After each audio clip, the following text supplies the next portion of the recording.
Hello and welcome back into Double A Baseball. Adam Oppenheim with Alex Hynes here on Wednesday, October 22nd. The World Series is set between the Toronto Blue Jays and the underdog Los Angeles Dodgers.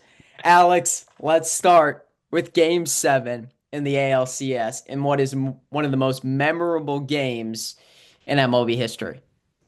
Yeah, I don't think it's an understatement to say out of non-World Series playoff games, this is one of the best, one of the perfect games that you could have asked for. I mean, I've been kind of spending the last several days just trying to like process it in my head about how this game, this game, that whole series is why you love baseball. I mean, it's I don't think it's too dramatic to say that, given the setting, given the teams involved, the fan bases involved, and the way the series went, and that microcosm in Game 7 alone, with the Mariners taking the lead, George Springer's homer in the seventh, and it all comes down to Julio Rodriguez in the ninth. It was a true, perfect script. You felt it in Game 7. You're like, Oh yeah. it's not going to end 3-1. There's no way. The Blue Jays are going to make it interesting, and they did in the seventh inning. That was just that ridiculous swing. I mean, we can talk about the Mariners' decision not to use Munoz in that spot. I think everyone was thinking they were going to go to him.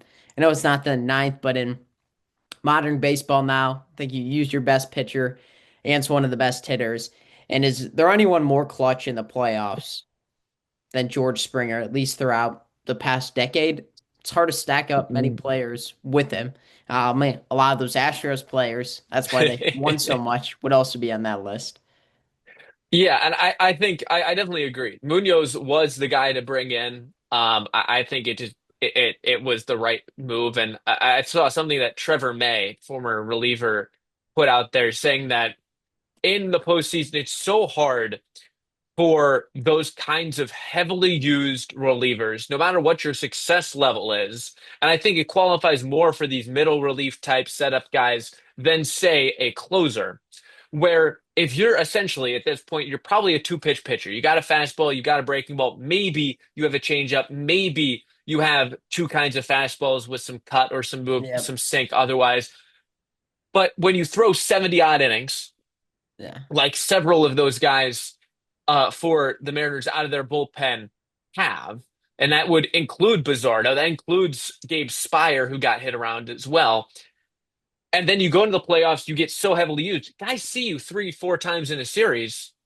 It gets so much easier to hit you, and you are getting tired as a reliever. I don't care what the adrenaline level is. You throw 70 innings of relief in the regular season, go into the playoffs, and throw every day pretty much.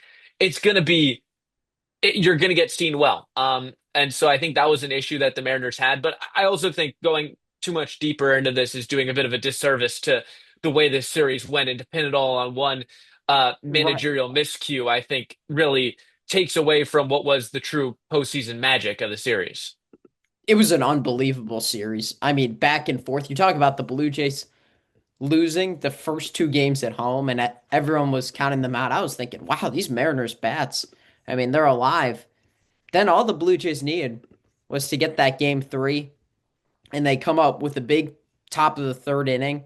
Because remember, Seattle took the lead in that game, and boy, if Seattle brings that lead until late in the game and they can use all their high leverage arms, they were feeling really good. But then Toronto rips off 5 runs, 1 run, 2 runs, 4 runs, and then just slams the door.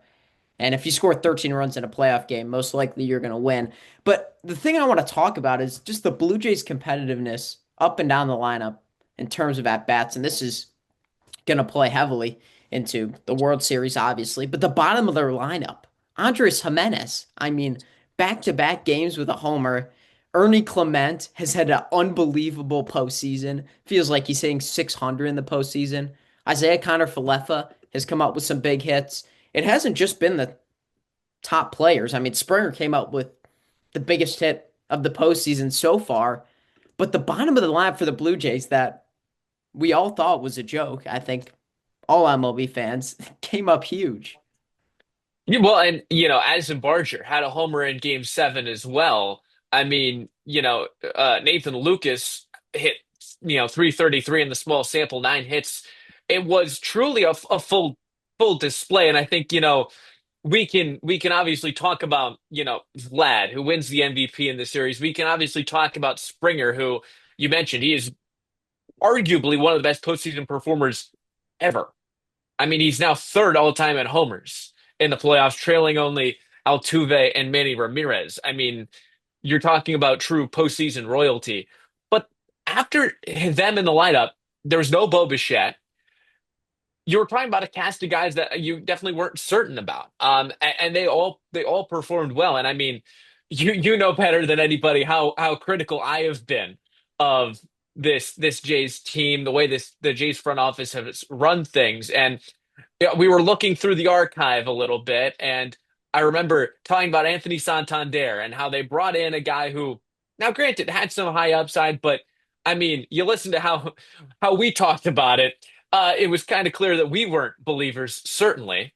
Well, I've been saying this for a little while. They've been leading the league in interest for the last 3 years. I mean, they've been, you know, just right on the precipice. If the reports are to be believed, oh, Shohei Ohtani's on a plane there. No, he's not.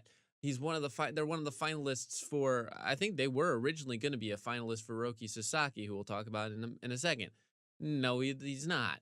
It's they've been so close yet so far, and it's just been kind of a. I mean, it's been a mess of a front office, to be honest, with Ross Atkins and crew. And it seems probably weird having a guy who's a Cubs fan be so vehemently against the Blue Jays front office. But man, they for a team that's supposed to be able to compete, that's not a major American market, but it is Toronto. It is Canada. It's Canada's market, basically.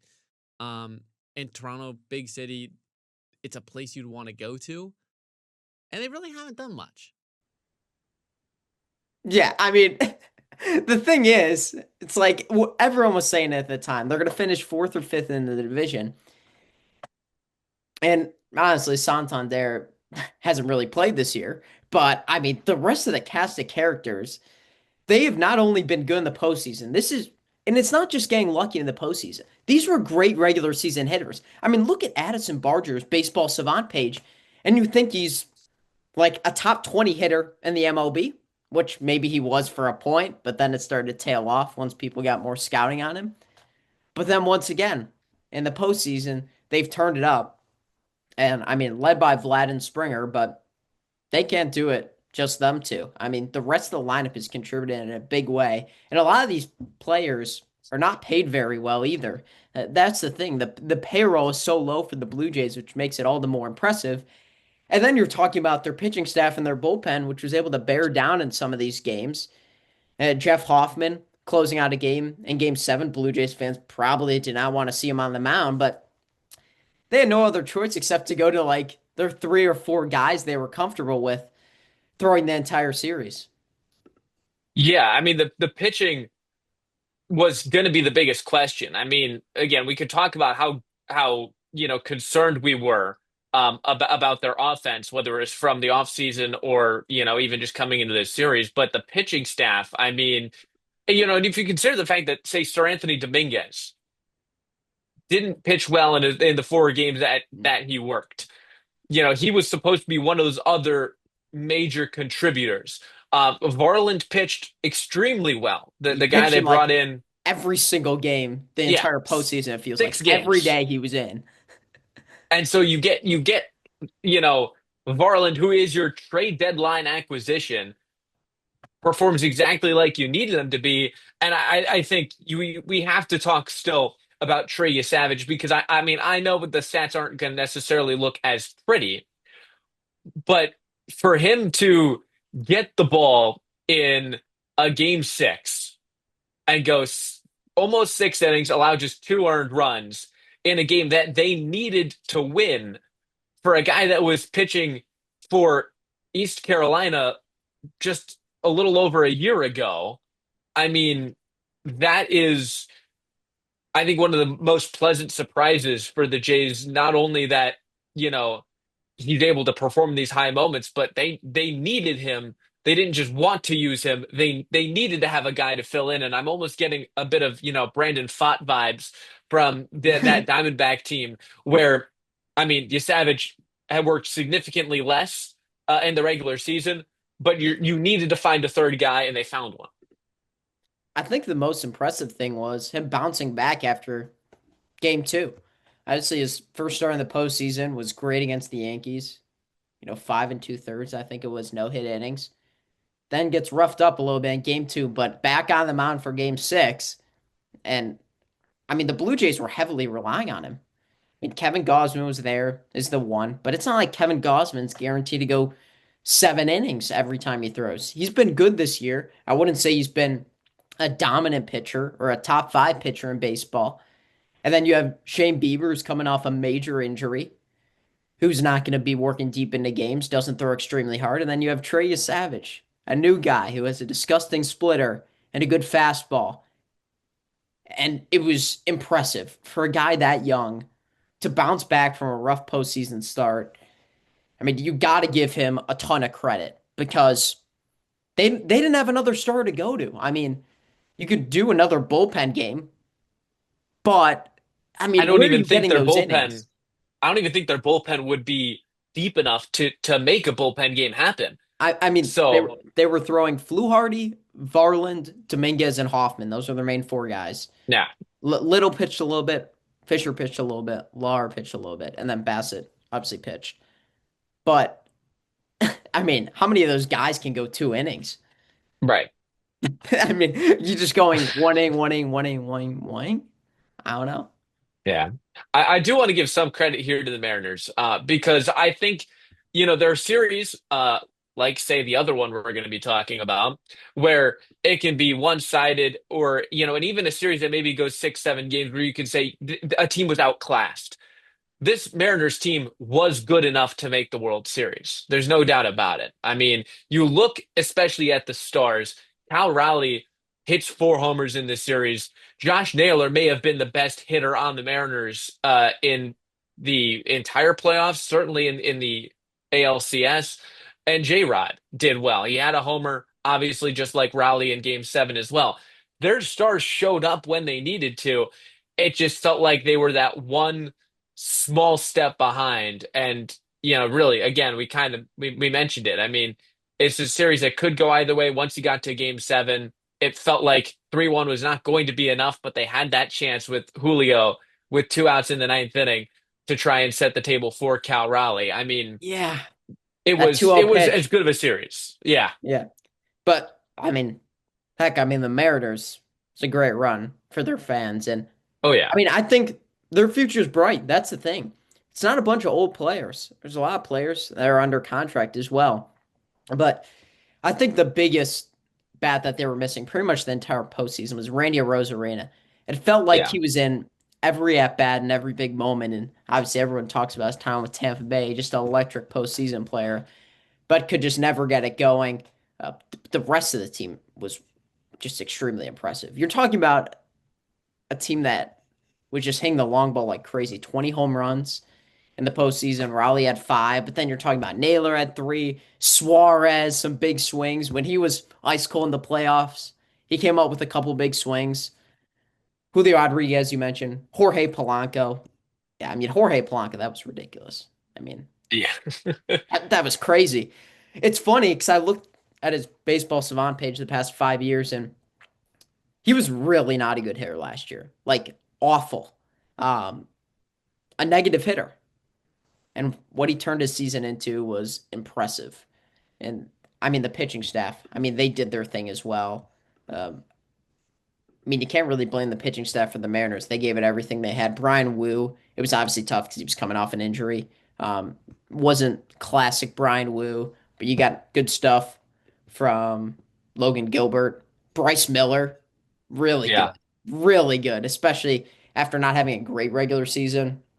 And then the back end of the bullpen was great. You got to give so much credit to the Mariners because they hung in this series when, in my opinion, the offense is.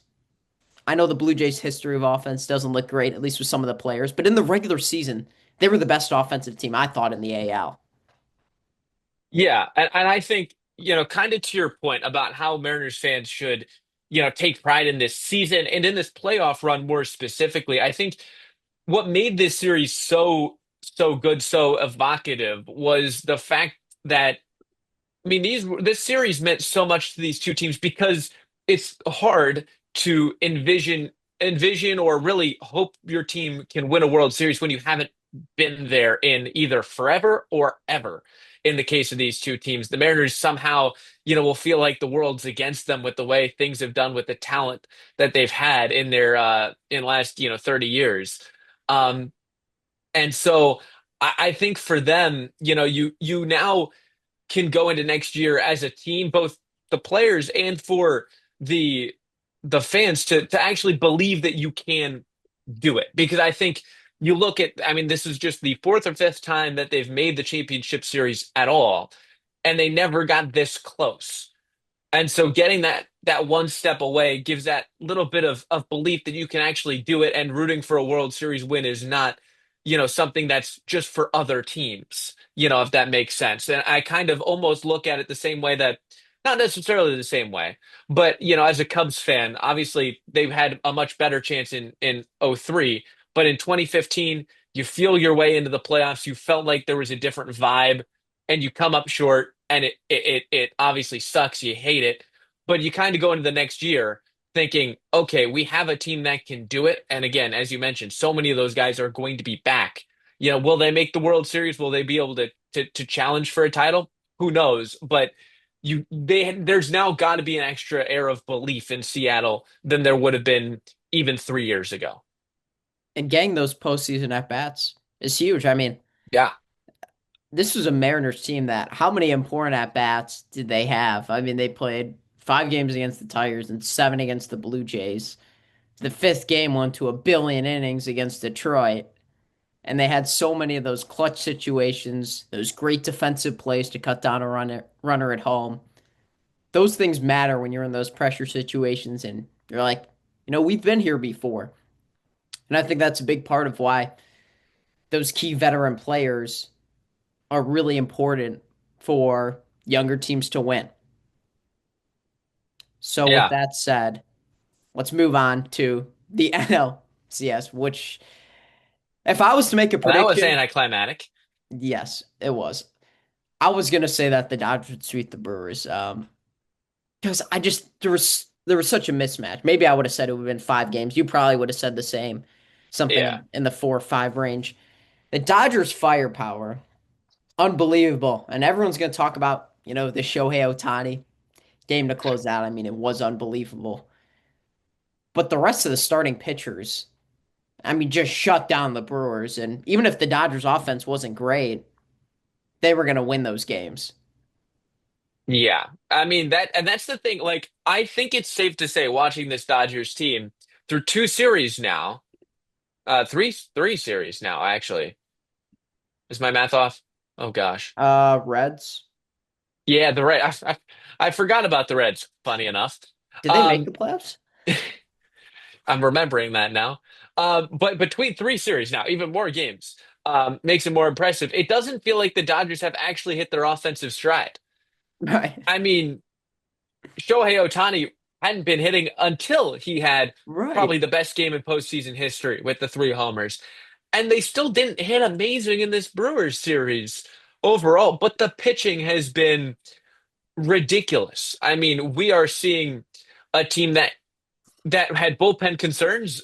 What's the best way to make sure you can't, let your bullpen ruin a game? Don't let them pitch. I mean, Yamamoto throws throws a complete game at the beginning of the series, allows just 3 hits. I mean, they allowed just 14 hits in 4 games. Yeah. I mean, Blake Snell went 8 innings, 10 Ks. Tyler Glass now, I think went nearly six, I want to say. 5 2/3, yeah. And Yeah, Shohei went 6. 5 2/3. Shohei 1-6 plus. Um, yeah, it's a great way to, limit your bullpen use and a bullpen that has not been very good. You're really just going to, I mean, they went to Blake Treinen in the series, but ideally just Roki Sasaki, who actually struggled in that game one. And that was the chance I thought for the Brewers to actually beat in the series. The fact that they lost that game, I mean that really hurts. Just because even though the Dodgers didn't hit the ball well, they felt like they were in control of every single game. And obviously, they were in control of the games that they led really early. But there were a couple close games in this series. I do want to talk about some of their bats.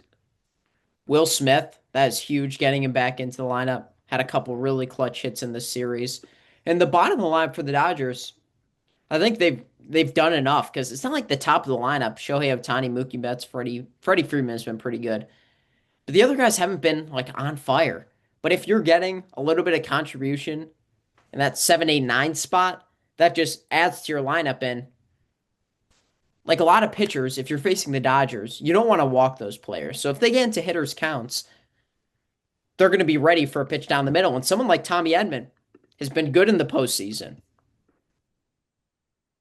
Yeah, and that's I think what makes this Dodgers team so good is again, they're not necessarily performing as well as they could offensively, but you have to continue to respect it. Just because Shohei Ohtani struggled early on in the postseason, Right. I mean, he's got a game like that three-homer game in him. And you then know you've got, Freddie Freeman, Mookie Betts right behind him. The track records are what make this team so dangerous to where, you don't know what to really expect. Any, bad results feel like they're just a mirage. So that's going to be the interesting thing looking forward. If they can hit that extra gear, I don't think the pitching is going to find, much issue. I mean, granted that Brewers offense they looked good Ah, against the Cubs, but I also don't know how much of that was just the Cubs not really having the top line starting pitching that they needed to compete. And I sound like I'm doing a full, Indiana football discussion where I start to discount a team just because the team they played wasn't very good. But, I do think that, the Brewers was not going to be a very good matchup. They scored just one run in each of the four games. It just didn't feel like that offense was going to have enough when you look at, the horses on the mound for the Dodgers. yeah, I mean, besides Jackson Churio, there was really no one else hitting in the Brewers lineup, and that's where the whole worry about the Brewers was never in their pitching staff. Their pitching was like pretty solid, all things considered, throughout the series. But the hitting, Bryce Terang was not good, and obviously had the big strikeout in Game One. Christian Yelich has not been good the last couple postseasons. He's really struggled. And the bottom of the lineup, I mean, how much are you expecting out of some of these guys who had good regular seasons? Someone like Sal Frelick and a Caleb Durbin and a Jake Bowers and Andrew Vaughn. It's like, I don't know. Yeah. Well, I mean, they hit 118 as a team in the series in how many total at bats? 119. I mean, that is just, I mean, it's obvious to say that's not going to cut it, and some of that is the good pitching, but man, um, it's not easy to win games when you just can't even get guys on base. And it just didn't feel like, they were able to find any way on. Um, it just felt like they were going to be overmatched. And again, I think, you know, I'm curious your take here, but Pat Murphy made such a big deal about this being, the big bad Dodgers against a team of guys that they don't even know the names of. The big bad Dodgers against, the plucky little, Brewers who, oh, by the way, also had the most wins in baseball. Underdog story kind of thing. And sure, yes, the Dodgers ended up, dominating this series, but surely psychologically, that's not the great motivation to be giving out, to the media, in front of your team saying, hey, that team, they've got no clue who the heck we are. They're probably much more talented than we are, but we're gonna fight, right, guys? It just didn't have the right kind of message for a guy that seems to be such a great leader of players. I was shocked that he used that strategy twice. I'm not that surprised just seeing what he said throughout the regular season. Uh, I mean, it could have had impact on the series, but I just think, I mean, they were overmatched. Um, does it have something to do with the confidence of the players? I mean, it certainly can't make their confidence higher. I'll tell you that. So, Yeah. but I mean, the thing is, Jacob Mizorowski. I think that was the main thing for the Brewers. He looked really, really good and kept them in games. But still, they had to win game one. That's the last thing I'm going to say on the series because there really isn't that much more to discuss. It was Yeah. a dominant sweep by the Dodgers. Yeah. Last thing I will say, just because you know me, I am fine with, having a little poke at the Brewers. They hit 118 in the series and 119 at bats. In case you were wondering, from age 42 to age 43, Bartolo Colon hit 110 in 118 at bats. Bartolo. So, in case you were curious about what exactly that kind of offensive struggle looked like, just think of the good old pitchers hitting with Bartolo Colon at the plate, and you've got probably a good idea. The But hey, they impossible got has to fly the happened. L flag. The impossible has happened. Ah, that was a great The call. impossible has happened. All right, What a game. let, Anyway, let's talk World Series now. yes. You go first. What are your Okay. first thoughts? Um, I think I think that this is going to be a really interesting series. I think again, my first look goes right at the pitching because what the Dodgers have been able to do in three series. The Phillies one, they were maybe a tad more taxed from the starters, but not by much, to where it's felt like they've been able to roll with their aces, Blake Snell, followed by Yamamoto, now followed by Otani, is as deadly as you can get. And on the opposite side, as really well as that Blue Jays team played, their pitching looked good. They got big moments when they needed them. I still have those concerns seeping into my brain. And I'm just not quite sure against what will be the biggest offensive challenge they will have to face in the playoffs. Not the Yankees, not the Mariners. I think it still will have to be that Dodgers team, regardless of what the numbers have looked like. And I don't think that they are going to be able to have the wiggle room that they got in that championship series where they can go down 2-0 at home. They will be hosting games one and two and expect to be able to claw back and win in a deep series. I just don't think that they can afford to get off on the wrong foot, and the pitching is where it starts.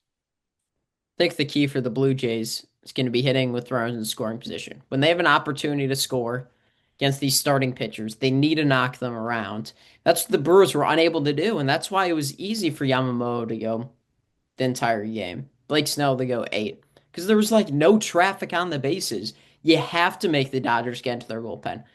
If they get Yamamoto going seven, Snell going seven, Otani going six or seven, the series is over. They need the starts to be shorter for the Dodgers. And that's where the Blue Jays specialize because they put together so many good at bats. They're the best hitting team with two strikes. They're great with runners in scoring position, putting the ball in play, sacrifice flies, moving a runner from second to third with one out. Those are the key plays they're going to need to make. And obviously, they're going to need some giant swings. Vlad, Springer. If they get another Jimenez homer, that'd be huge. Or someone like IKF, a big double. They're going to need everyone to contribute in their lineup. And I mean, I think they have a shot, to be honest. I think they have a real possibility. The major question is the bullpen, again, for the Blue Jays. And you're going to need Gosman and Savage to go, at least 5 or 6 innings. Gosman six, hopefully, because I'm not confident about Shane Bieber against the Dodgers and then whatever follows him. Yeah, I do think that's a big point because again, I mean, Sir Anthony Dominguez has been prone to getting hit around. So is Jeff Hoffman, as good as he was to finish out Game 7. There are enough concerns where they do not necessarily have the lockdown bullpen, which has been the trend in playoff teams and their successes. Now, again, the Dodgers don't fit that mold either, but they have the ability to cut down the bullpen time a lot more than this Right. Jays team does. And again, you talk about the free passes, and I think that's where you look at what the Dodgers have been able to do. Blake Snell, who's been a guy that's been known for his effective wildness, did not walk a guy in the 8 innings he threw against the Brewers. In his complete game, there was just one by Yamamoto. There were three walks by Otani in 6 innings, and otherwise, most of the walks, the very few that there were in 4 games, came from the bullpen. So it's going to be very difficult. You really cannot afford to make any kind of mistake early in the game because with the way that these guys can be efficient, if you can get a walk, you better take it. If you're swinging at ball four, you're going to be in a much worse spot than if you were against any other team. And I think this offense again, I have more confidence in the Jays than I thought I would coming into this series. I still think Vlad is going to have some big moments. I think George Springer, channeling 2017 in a more clean fashion, let's just say, would be, is likely to get his big moments. Again, I just think it all comes down to what can you get out of Barger, Lucas, Jimenez, the Ernie Clement, the guys that have performed well enough. Can they take it one step further on a big stage? Because again, I think they cannot afford to have really any slowness early on after playing a tiresome 7 game series. You get these days off, but you got to be ready because that Dodgers team will come at you fast. And I think the main thing we're talking about is how many questions we have for the Blue Jays compared to the Dodgers. And what does that mean? It means a small margin for error. All those things on the outside, they're bigger for the Blue Jays than they are the Dodgers. The Dodgers can combat it because they have three great starting pitchers. They have a home run heavy team. They have superstar players. They have postseason experience. The Blue Jays don't have a lot of that. So that's where the margin for error is so small for Toronto. But that's why I don't think they're going to get swept, you know? No, no. I was actually saying that as a joke. But Oh, well, yeah, no, I no. yeah, I was gonna say no, definitely not. Yeah, yeah. But yeah, they're not going to get swept. Do you have any final thoughts on the series before we make some predictions in the last Before we make some predictions, I just think this is as much as people didn't want the Dodgers, and whatnot, I do think that this is still a great series just from the storyline standpoint. We've talked about no the doubt. players, we've talked about all that, but I mean, obviously, there's not been a repeat winner for since the Yankees three-peating at the turn of the century. The Jays haven't been in the World Series since 1993. The last swing at Rogers Center, the last swing that they've had in a playoff game was Joe Carter's walk-off homer. I mean, I can't imagine what Game One is going to be like, and I think that place, Rogers Center, is going to be rocking for Game One just as much as it was for the CS. I mean, you think about, what they've been waiting for. Their biggest playoff moment up until between that Joe Carter homer and now was the Jose Bautista homer in a division series game. This is big It's for still Toronto. playing now, man. It's still playing now. I mean, this postseason has just been incredible. Oh yeah. But I'm maybe we say it every year, but I feel like this postseason has just had so many moments. We're gonna look back and talk about after the postseason. But if the World Series is something like a 6 or maybe even a 7 game series, you're talking about one of the most memorable postseasons since 2000. Yeah, the last thing on this is just I think that this is I mentioned it when it came to the game seven. I mentioned it when it came to the ALCS. This whole postseason, you could definitely argue, just epitomizes why we love baseball. As a neutral, it is just really, captivated everybody. I think just because of the teams in it, because of the storylines, and again, this World Series has no lack of those. Yeah, I mean, there's a complete mix of teams who spent a lot on their team and not a ton on their team. And I mean, two of the teams are facing off. We can talk about how the Dodgers spend so much money, but there's other ways to win. And the Blue Jays and the Mariners also showed that. So with that being said, just a few minutes left. Let's get some predictions. Alex, do you want to go first or do you want me to? I'm gonna let you go first. All right. Well, I am going to take the Dodgers, but it's going to be in 6 games. I think Toronto is going to have a shot. I think to have a chance to win the series, they're going to need to win the first two at home. It's going to be tough to win on the road in LA, even though the fans are still going to show up late. It's a tough place to play. Have a feeling some of their guys are going to get going. Maybe a Max Muncy big swing, a Mookie Betts big swing. Someone at the bottom of the lineup, Kike Hernandez. Maybe we'll have a giant hit in this series. But I think Toronto's going to keep it competitive for pretty much every game. There might be one blowout for the Dodgers, but Toronto will keep it competitive in the other five.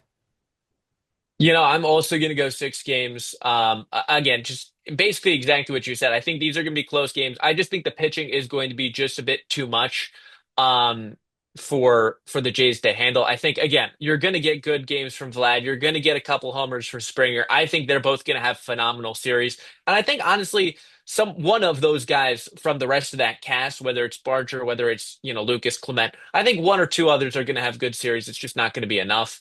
Um, and I do think they'll win at least one of those home games. The Jays. I just think the Dodgers will have that one big outpour in say a game 4 or 5 at home. It'll go back to Toronto, and the longevity will just be too much. But last thing for you, MVP of the World Series, who you got? Ooh, MVP. I'm gonna go with Will Smith. I like it. I like it. It's like as much as I want to say Otani because he's probably going to do something crazy hitting and pitching. I'm going to go with the former Blue Jay. I'm going to go with Teoscar Hernandez. I think he'll have, maybe 3 homers in the series, something big, a big moment. And I think that will be one of the rest of the non MVP crew on the offensive side getting it done. I like where your head's at, though. Will All Smith right. is going to win another World Series, perhaps. Yeah. It's been Um, going for what, like 7 years yeah, almost? since like 2019, I think. Yeah. All right, one more question for you since we talked about the Dodgers a lot. Who's gonna have the biggest hit for the Blue Jays in this series? I think I'm going to do a cop out. I'm going to say Vlad. I'm going to say he gets a big, big late 3-run homer. 3-run homer, 2-run homer in like the final 3 innings of game 1 or 2 at home. And it's going to give them a late lead that they're going to get that big win at home. Game two. Game two. Game two. All right, I'm gonna go Dalton Varsho. Big homer and a big catch in a game 3 win on the road in Dodger I Stadium. like. It's my bold take. We'll see if he shows up then. Hopefully. That'd be very cool. So that's going to do it here on Double A Baseball. We both picked Dodgers in 6, but we'll be back to rehash it probably next week for or not next week, whenever the World Series is over, or maybe in the middle of it, depending on how the series is going. So for my partner, Alex Hynes, I'm Adam Oppenheim. We'll see you next time on Double A Baseball.